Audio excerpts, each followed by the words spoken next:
Powder scare that sparked panic across the country and tainted our global reputation was a false alarm. It's been revealed Fonterra's contaminated dairy protein didn't contain the deadly bacteria that causes botulism. So you can rest easy at home. There are no health risks, according to officials.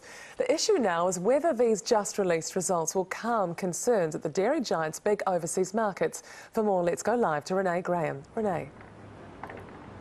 Good evening. Well, late this afternoon, Fonterra was still asking the Ministry for Primary Industries for its surprise test results.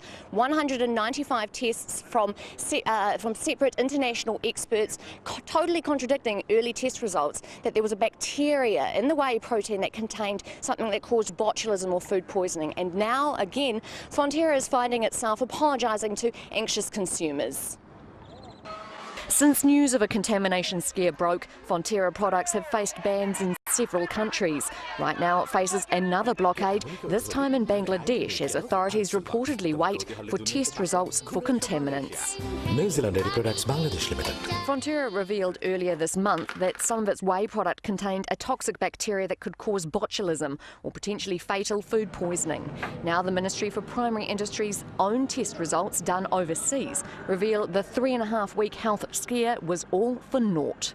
No botulinum bacteria has been detected in any product that we have sent to testing.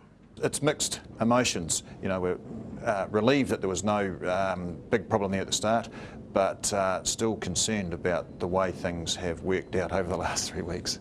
The new tests show the whey product at the heart of the scare did not contain the organism that produces toxins that cause botulism. It's actually another organism that is incapable of producing botulism-causing toxins. The ministry says there are no known food safety issues associated with it. A failure of hygiene during processing remains a concern for customers and the Ministry for Primary Industries. Nevertheless, Fonterra is relieved at the test results.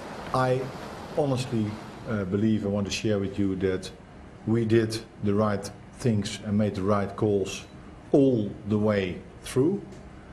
We acted decisively, and of course there will be learnings. The criticism would be if you wait and you wait and wait till you're 100% convinced that it is the thing that you're worrying about, well then what happens to everybody in the meantime while you're thinking about it or while you're doing further research? Fonterra, the Ministry for Primary Industries and the Minister himself are all conducting their own inquiries into the contamination scare. The question now is whether overseas markets are convinced by the Ministry's latest tests. So Renee, this has been a huge crisis for our dairy export industry. Heads have rolled over this. Can we establish at this early stage who is at fault here? Well, the Ministry for Primary Industries isn't yet pointing the finger at Fonterra. It says it's waiting for those inquiries to come through. And Fonterra today also said that its own test results, those initial test results, were backed up by research from the Crown Research Institute, Ag Research. And the Prime Minister late this evening just said that regulators had no choice but to act on these test results earlier. And he's still planning to go to China for 2 days later in the year to reassure Chinese consumers. More to come on this. Thank you, Renee Graham in Wellington.